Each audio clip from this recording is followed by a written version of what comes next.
Tragedy in Paris. At least 100 people are killed when gunfire and explosions break out across the city. We have the latest on the devastating attacks. A gas line explosion into Bakersfield with flames piercing the sky. The latest on the rupture and those hurt in the blast. A man found on fire and a suspect making disturbing remarks. Now the victim's family is now responding to his death. Live in high definition from KBAK TV in Bakersfield, this is breaking news. And we'll have much more on the deadly attacks in Paris in just a few minutes. But first, we want to tell you about some breaking news going on south of Bakersfield right now, where a gas line has exploded. Eyewitness News reporter Mimi Alcala is at the scene, who has the very latest for us. Mimi? Dave, Rochelle, if you look right behind me, all you can see is smoke now, but just a little bit ago, this whole area was on fire. Now, we're going to go ahead and show you some viewer pictures and photos that were sent to us earlier today, some videos and photos, rather. Now, this is what the fire looked like. It could be seen from miles away. It was just shooting up, I would say, over 100 feet. Now, Captain Tom Ellison with the Kern County Fire Department tells me this all started from a gas line explosion. Although this part's unconfirmed right now, he does tell me it likely started with heavy equipment hitting the gas line, causing it to rupture and causing that blaze to start.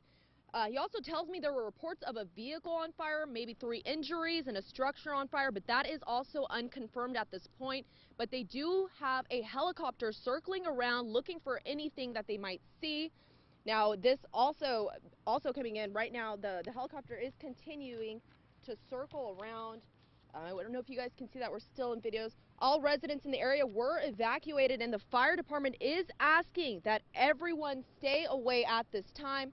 A lot of PG&E personnel are on hand trying to confirm if the gas valves were completely shut off. Now, they tell me that the fire ended by itself by shutting those gas valves off, and they just let it burn out, but they just want to double check and make sure everything is turned off before they let the people back in. But we will continue to keep you updated. Check with us on BakersfieldNow.com for all the latest updates. I'll also have a live report for you at 6 o'clock, but for now, we'll go ahead and send it to Dave and Rochelle back in the studio. All right, Mimi, thank you. And now to the attacks and the devastation in Paris that have really shocked the world. Here's what we know at this hour. At least 100 people are dead in France in what are 3 separate attacks, and the gunmen, 2 of them, have been killed. This all started about 10 o'clock tonight, Paris time. That's when a gunman opened fire at a bar in the French capital. The latest report says 11 people were killed in that initial attack. Shortly thereafter, though, another attack at another bar.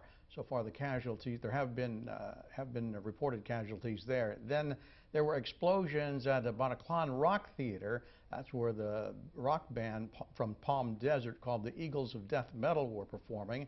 Reports say that there were a couple of suicide bombers and another blast there. The gunman took anywhere from 60 to 100 hostages, we're told, at that theater. And France's president then declared a state of emergency, called in 200 soldiers, and secured the borders while people continue to hear gunfire from inside the theater. By the way, you're taking a live look right now in downtown Paris, where you can see some of the police officers there still securing the city. Then at midnight, that's when French police confirmed that they ambushed the theater and killed the 2 gunmen. At this point, the death toll is expected to rise as French officials describe what they found inside that theater as simply as carnage, stating that the gunmen had thrown an explosive at the hostages. Right now, for more information on the terror in Paris, we're going to go to Craig Boswell, who has a report from the nation's capital. It's a night of terror in Paris. There have been multiple attacks at several locations in a coordinated act of terrorism. More than 100 people have been killed. Many of the dead were at the Bataclan concert hall, where hostages were taken. French authorities stormed the hall, killing 2 gunmen and ending the siege. Police describe a scene of carnage inside the theater. The gunmen tossed explosives at the hostages. Gunmen also opened fire in a restaurant, killing at least 11 people. During a soccer game between Germany and France, 2 explosions went off outside the stadium north of Paris. When I looked up to the sky after I heard that loud bang, there were no fireworks, and that's when I knew it had to be something pretty serious. French President François Hollande was at the stadium but was safely evacuated. He went on television to declare a state of emergency. L'état d'urgence, lui, sera proclamé sur l'ensemble du territoire. President Obama offered to help France as it hunts for the killers. It's an attack not just on the people of France, but this is an attack on all of humanity. President Hollande has mobilized the military and took the unprecedented step of closing France's borders. Craig Boswell, CBS News, Washington. And right now, we want to take you back out live to that gas explosion just south of town. That's where Eyewitness News reporter Adam Herbets is there with more, with a witness who saw the whole thing. Adam? Yeah, good evening, Rochelle. We're about 2 miles north of where this explosion is, and we actually have somebody from Kern County Fire here that's clearing up some information for us. But before we get to that, I want you to take a look at some video that we saw on the way over here. At one point, witnesses say these flames were about 5 stories high. They describe it sounding like a jet. And in talking to people from Kern County Fire, they say that it was like a fireball. I want to bring in here very quickly, he's actually on the phone right now, but we're going to wait for him to get off the phone. In the meantime, I want you to take a look at this video. This is video of us as we were driving, and here's also a soundbite from a man that was just getting some video of his own with his cell phone when we were driving to the scene. The flames burning sound like a jet, you know, like a jet engine. Neighbors said they thought it was an earthquake. So where we are right now is Weibel and Kernau. This is again about 2 miles away from where this site is, and I want to bring in Captain Tom Ellison very quickly to talk about exactly where, what's the best location you can give us as far as where this explosion started? The reports that I have is Houghton and Weibel. I wasn't able to get close enough to get a better area than that. Okay, you just told me off camera that we can confirm some injuries. 3 injuries, and can you tell me what those injuries are? The reports that I heard were 20 to 30% of burns to their body, 2nd and 3rd degree. They were transported by Hall ambulance to a local hospital. What are you guys doing to get this under control right now? Is it so early? No, the fire's under control now. When the rupture happened, it found an ignition source and it ignited the natural gas. That's the fireball ensued after that. Basically, our crew stood by while PG&E shut valves off to shut the gas off, and then we just waited for the residual gas in that part of the pipeline to burn off. That was the safest thing that crews could do at that point. Captain, we were here last year for not anything like this, but there was a gas leak around this area. Do you know if that's the same transmission line? Because in talking to PG&E, there's a very big one that goes through this area. I don't have that information. All right. So again, thank you, Captain. We are waiting to hear from PG&E. We haven't gotten any information from them, at least to my knowledge, about exactly what kind of pipeline is being hit or what is going on out here. I'm sure they're still trying to get things under control, and we're going to keep giving you information throughout the hour as we get it. Again, 3 injuries, and those people have burns to 20 to 25% of their body. 2nd-degree burns. We're live near Pumpkin Center. Adam Herbets, Eyewitness News. Dave, Rochelle, we'll throw it back to you. All right, Adam, thank you for that. We'll continue to keep our eye on what's going on out there again in Weibel and Houghton, where Adam Herbets is reporting. Also, Mimi Alcala also out there. 3 injuries, and we're going to continue to keep our eye on that. Is in addition to the situation going on in Paris tonight. We'll update you throughout the hour here. In the meantime, we're learning more about the woman suspected of setting a man on fire in East Bakersfield. As we told you, the victim died from his injuries. Eyewitness News reporter Carol Ferguson digs through the investigation as it stands so far. Carol? We have court and investigation reports in the case against Kelly Renee Garcia. Officials say she had been in the National Guard in Texas. She gave investigators rambling and disjointed statements about what happened here. It's Kelly Renee Guidry Garcia, Your Honor. 34-year-old Kelly Garcia faces charges of murder and arson, accused of setting this car on fire on 30th Street early Monday morning. Richard Sanchez died 2 days later. He'd been found outside the car, severe burns covering his body. He managed to tell officers the woman poured gas on him, according to reports. Questioned later, Garcia told officers, quote, "He smelled like baby powder, and she doesn't like the smell." Investigators report Garcia told them she poured gasoline on him. Voices told her to. And the victim eventually crawled to the driver's seat and out the window while he was on fire.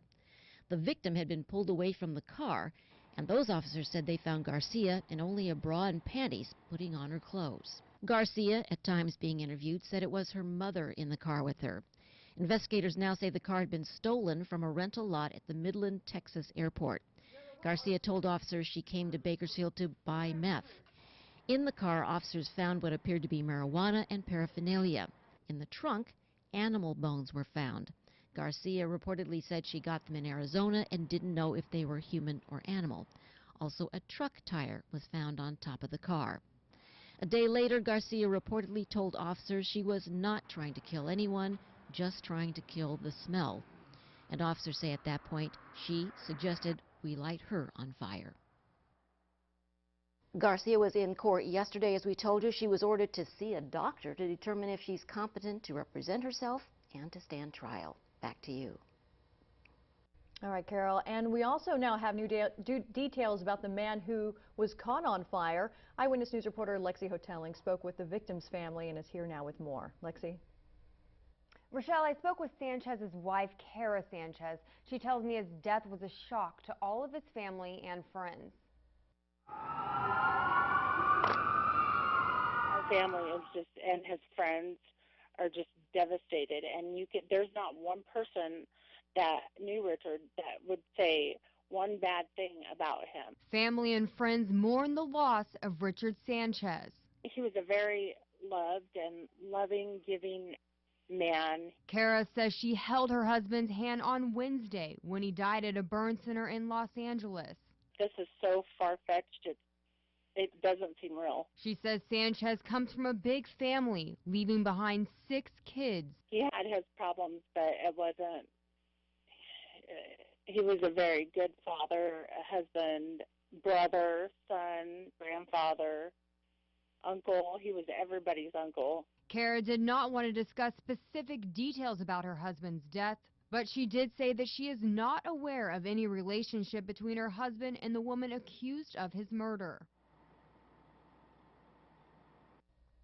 Kara tells me they are going to have a car wash tomorrow at Freedom House on Nile Street. All of the money raised will help with funeral and service cost. Reporting in studio, Lexi Hoteling, Dave, Rochelle.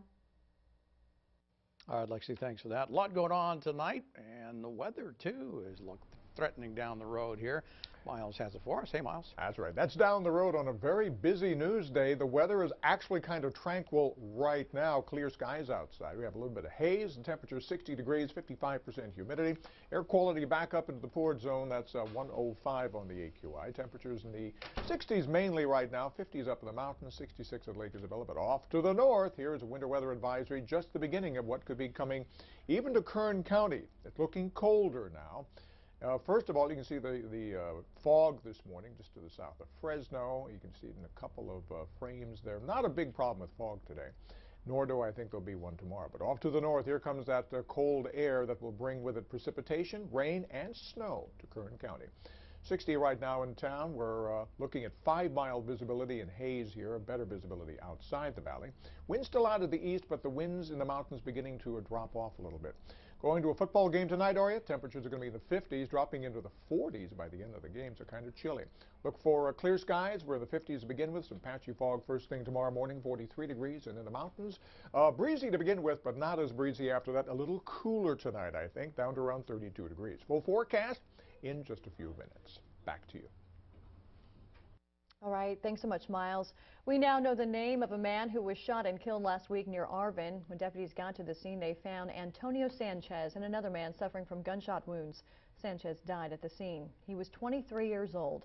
Deputies think at least 3 men were involved, but have yet to make any arrests. If you know anything about what happened, you are asked to call the sheriff's office. We're learning more about that plane that took off from Meadows Field and crashed in Los Angeles County yesterday. Single-engine plane went down around 8 o'clock near Lake Hughes. LA County fire officials say 2 men were on board, suffered minor to moderate injuries, including a broken arm. LA County Sheriff's officials saying that the pilot was the owner of the plane and the passenger was his flight instructor. Both were from Thousand Oaks. A sergeant tells Eyewitness News that the men were making an instrument approach, but they misinterpreted their altitude. Cause of the crash is not known. A demented preference for torture. That's how authorities describe Jihadi John. Why the face of terror may now have lifeless eyes. ISIS now taking a beating from the ground and the skies. How Allied forces are dismantling a booby-trapped city. And more American companies are packing their bags and heading abroad. The controversial incentive that has experts shaking their heads.